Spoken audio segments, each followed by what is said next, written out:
Begitu informasi tentang tabungan perumahan rakyat muncul, publik langsung merespons negatif rencana pemerintah ini. Rencana pemerintah memotong gaji setiap pekerja di sektor formal untuk pelaksanaan tabungan perumahan rakyat atau TAPRA ramai menjadi perbincangan warga di berbagai ruang publik. Jika sebelumnya kepesertaan atau kewajiban pemotongan upah untuk TAPRA baru menyasar pegawai negeri sipil, kini muncul kewajiban perluasan kepesertaan TAPRA ke penerima upah alias pegawai atau karyawan swasta serta BUMN, BUMD, BUMDes, TNI, dan Polri. Presiden Joko Widodo meluncurkan program 1 juta rumah pada 29 April 2015 di Ungaran, Kabupaten Semarang, Jawa Tengah.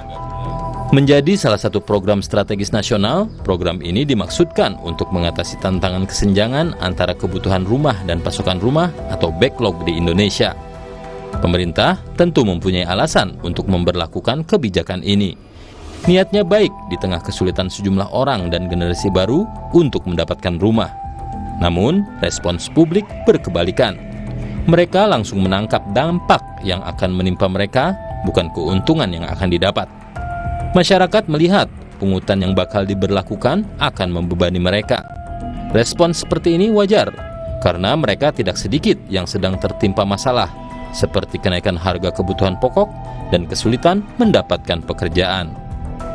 Lebih jauh, masalah ini direspons buruk oleh publik, karena kepercayaan mereka terhadap program pungutan sejenis yang niatnya baik, tetapi tak sedikit yang diselewengkan. Konteks seperti ini jamak di masyarakat. Mereka sudah lama merasakan bahwa program yang berbasis pungutan kerap tidak memberi manfaat bagi mereka.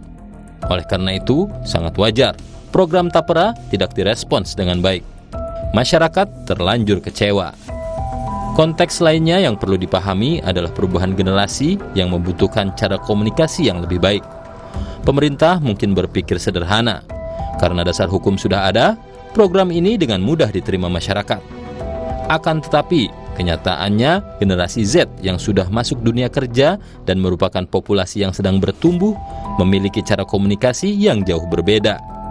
Mereka tidak bisa begitu saja menerima kebijakan atau program yang jatuh dari langit.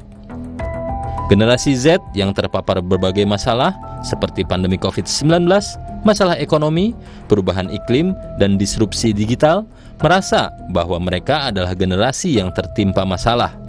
Mereka merasa menjadi korban generasi berikutnya. Apabila kemudian yang masuk ke dalam pikiran mereka adalah pungutan, TAPRA dianggap sebagai beban dibandingkan solusi. Oleh karena itu, pemerintah perlu membenahi komunikasi TAPRA agar niat baik diterima dengan baik. Di samping itu, pemerintah perlu membangun kepercayaan warga dalam hal pungutan.